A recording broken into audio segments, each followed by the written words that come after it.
Our thinking is our life. Think positive, stay positive. எப்பொழுதும் மகிழ்ச்சியாக இருங்கள், நன்றி செலுத்துங்கள். நம் எண்ணங்களே நம் வாழ்க்கை. எப்பொழுதும் அதில் தெளிவாக இருங்கள். மகாபாரதம். மகாபாரத போரில் அர்ஜுனன் எய்த அம்புகளால் துளைக்கப்பட்ட பிறகும் பீஷ்மரின் உயிர் பிரியவில்லை.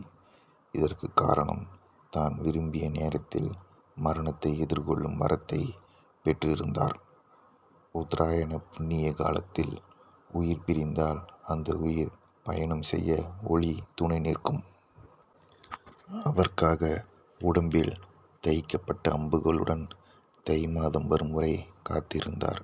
ஆனால் தை பிறந்த பின்னும் உயிர் பிரியவில்லை.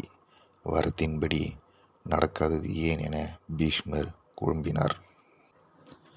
இந்நிலையில் அங்கு வந்த வியாச மகரிஷியிடம், நான் வாங்கிய வரத்தின்படி ஏன் இன்னும் எனக்கு மரணம் வரவில்லை என கேட்டார்.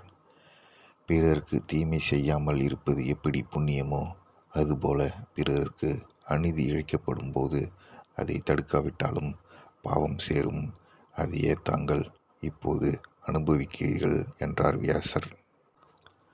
சற்று நேரம் மௌனமாக இருந்த பீஷ்மருக்கு தன் நிலைக்கான காரணம் புரிந்தது.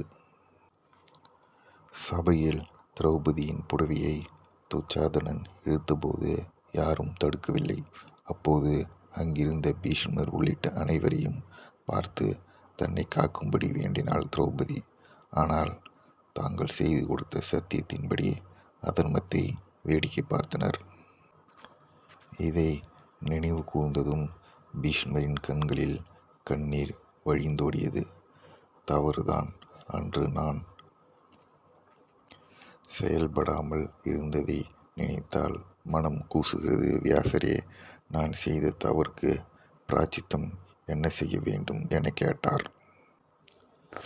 தவறை பார்த்தும் பார்க்காத மாதிரி இருந்த உமது கண்கள், கேட்காத மாதிரி இருந்த காதுகள், எதிர்த்து பேசாத வாய், வலிமை இருந்து அதை தடுக்க தவறிய தோள்கள், கைகள் என உடல் உறுப்புகள் கையவர்களுக்கு துணை போயின.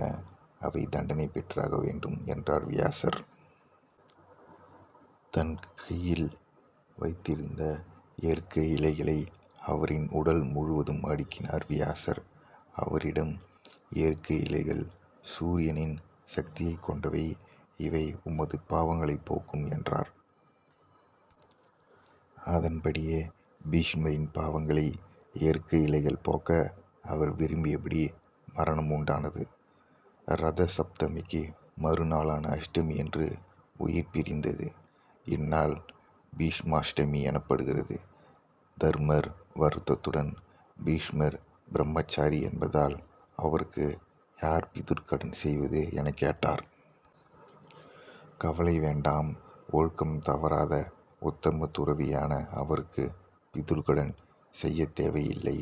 ஆனாலும் ரத சப்தமி அன்று உடம்பின் மீது இயற்கை இலைகளை வைத்து நீராடுவோர் அனைவரும் அவருக்கு பிதுர்க்கடன் செய்தவர் போலாவர் என்றார் வியாசர்.